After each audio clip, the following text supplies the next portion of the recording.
So we begin the year by talking about a Five Nights at Freddy's ripoff movie with the banana splits, and now we're doing the big 2021 cult classic Nicolas Cage comeback, quote-unquote, Willy's Wonderland. Welcome to Willy's Wonderland. Spend the night cleaning Willy's Wonderland, and I will pay to have your car fixed. Deal? You are officially on staff. Let's get the hell out of here. I can't stand to hear a grown man scream. This place has a dark history. I know the bullshit story they told you. It's a lie. You're here to be a human sacrifice. Have you been listening to a word I've been saying? He's not trapped in here with them. They're trapped in here with him.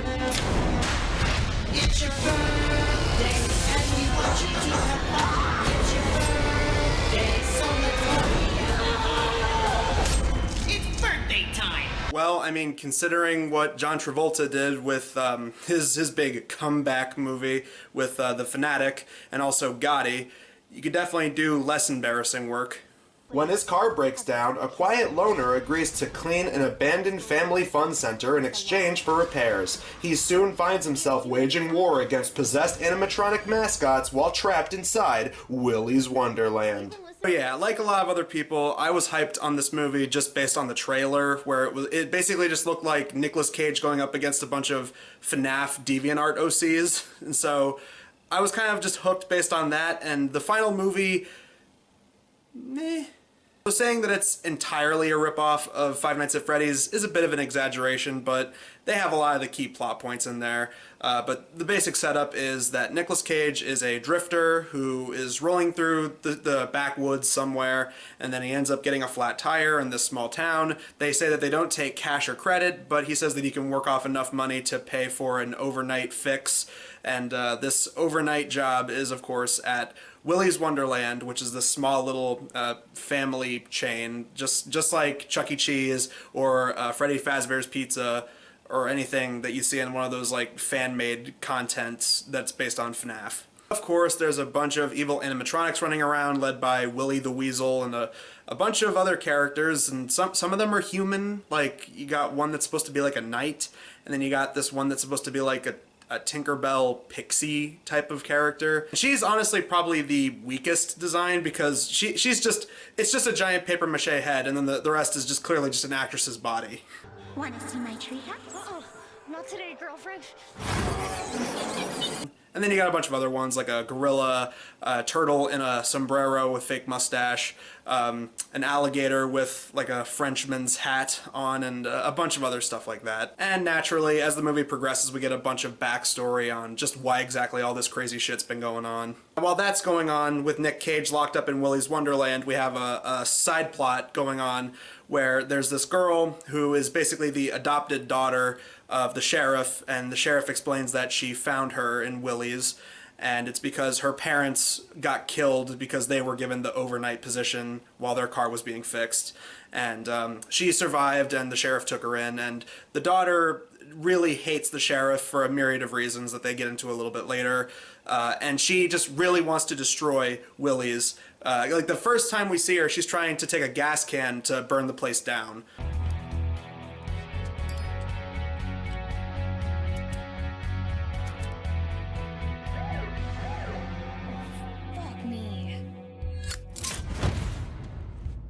Eventually, she's grounded in the sheriff's trailer home, but her friends come to break her out and say, hey, you know what, we're going to help you burn down Willy's tonight while Nicolas Cage is inside. They established a couple of other characters, like the guy that's going to be fixing Nicolas Cage's car, and the slimy elected official who kind of looks like and sounds like Doug Dimmadome for some reason, but he comes in and he's like, you know, hey, I'm Tex, smoking my cigar, and hey, Nicolas Cage, you work at Willy's for the night, and you know, your car will be fixed in the morning.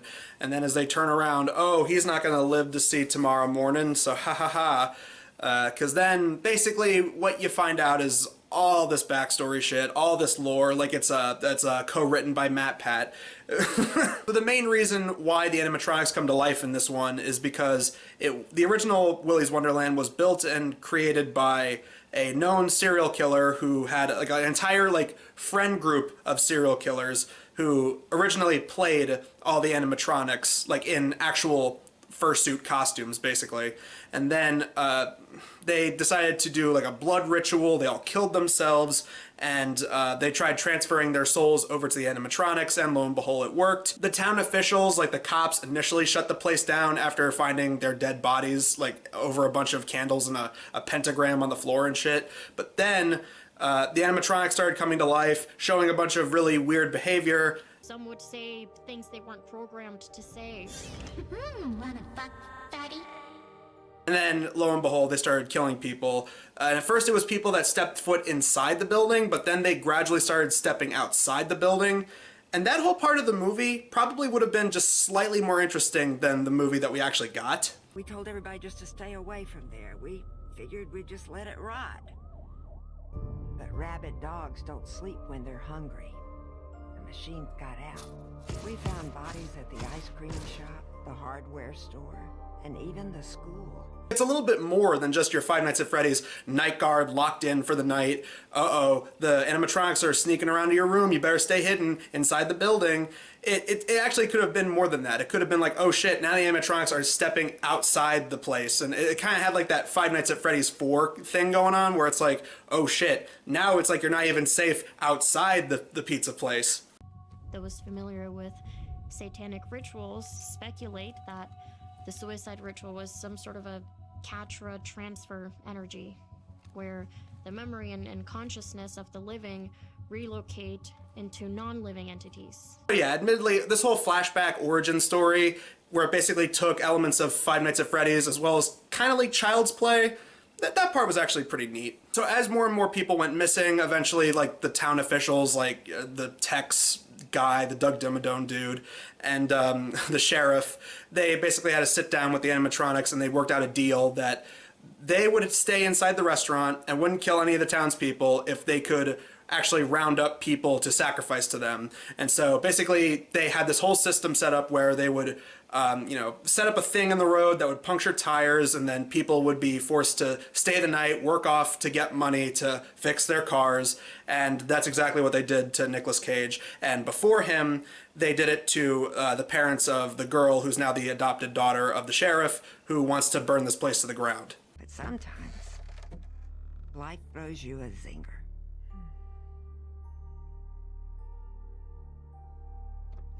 Well, this was the zinger of all zingers. Well, little did the people in this fucked up little town know that Nicolas Cage already went through this kind of shit with Wicker Man, and he ain't gonna take that shit lying down this time. Because not only does Nicolas Cage beat the shit out of some animatronics in this movie, but he also drinks energy drinks in between every single one of them, and then goes off to play rounds of pinball. And specifically, they have a whole scene dedicated to him playing pinball, set to like some awesome 80s synth music.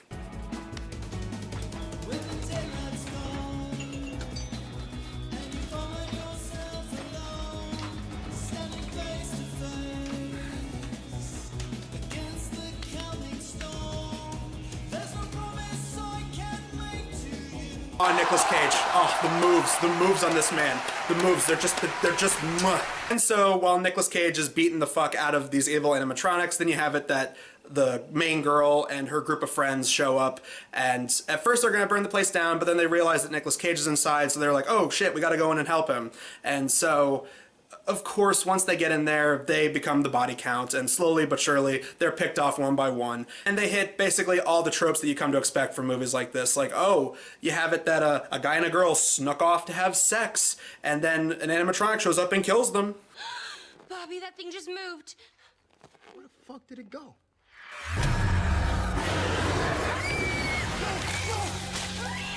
Have it that one of them pretends to be good and says that they're not like the other girls.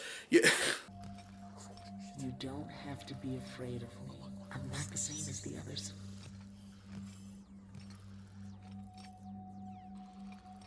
They're so mean to me. They call me ugly, and they make fun of my colorful skin. I'm trapped in this body.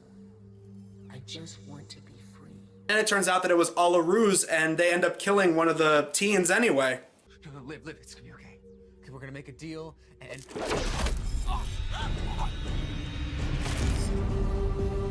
Have it that one of them gets out, and so when the sheriff and her deputy show up to try and take the surviving teens away, the deputy ends up getting killed by the one that made it out into the streets. I'm gonna set things right. That's what I'm goddamn gonna do, you'll see.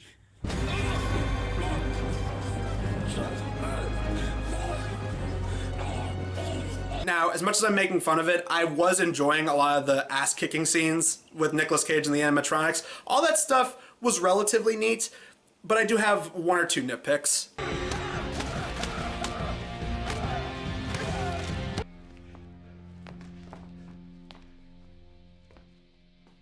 First of all, the first half of the movie where Nicolas Cage goes from beating the shit out of some animatronics, then he goes to have a drink, and then he plays pinball, that gets a little repetitive.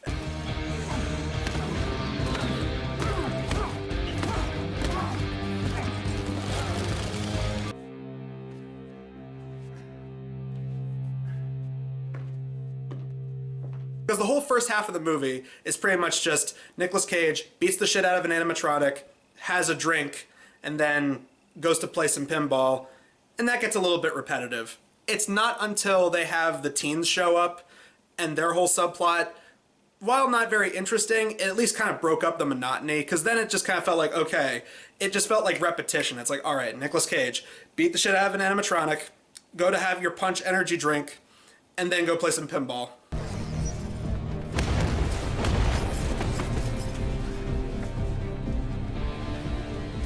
This is another thing. I actually thought that the pinball actually was going to play some kind of part.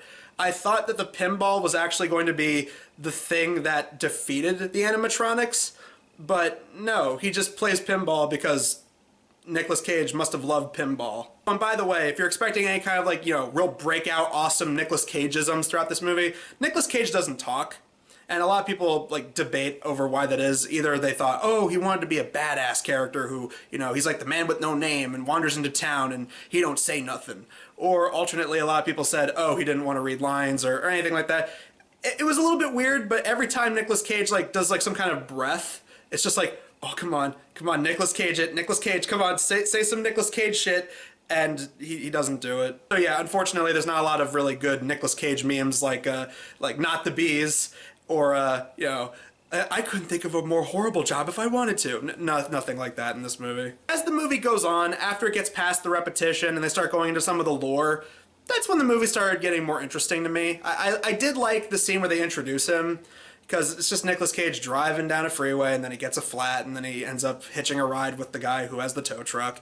It's like, okay, well that's a little bit interesting. And then, you know, but then when like that whole first section, and another thing about the first few fight scenes is that what they do is, because they probably didn't have that big a budget to work with, they usually just end up doing this thing where they shake the camera a bunch and have like really close-up shots of the two characters that are fighting, and then, you know, you'll have Nicolas Cage like, you know, from a, you know, a farther away angle, you know, beating the shit out of one of them, and it's like, that's fine, but then when they get like really up close, that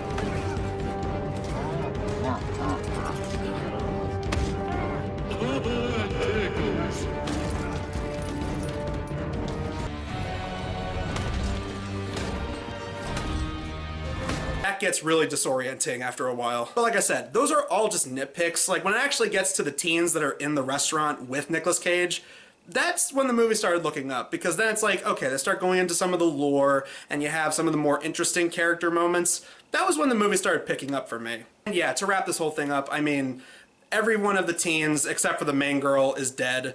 It comes down to Nicolas Cage versus Willy the Weasel, and of course, Nicolas Cage beats the shit out of him. And I also love how it's one of those things where, uh-oh, he's the big final boss, because he's actually putting a fucking dent into Nicolas Cage. Like, he scratches him in the stomach, and it's like, oh shit, so now it's getting real. And of course, Nicolas Cage just fucking beats the shit out of him.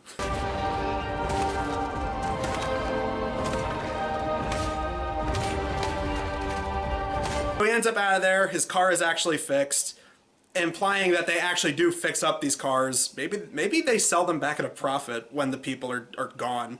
But yeah, he comes out, his car is fixed, and he takes main girl with him because she says, fuck this town, I want to get away from it. All the animatronics are basically disposed of, except the pixie gets back up, and she sees this lighter that, the mayor threw away at the beginning because he couldn't get the lighter to work. So then she ends up taking one of the gas cans that the teens left behind, and then she pours it on the car with the tow truck guy and Doug, not Doug Dimmadome, and then just blows them up.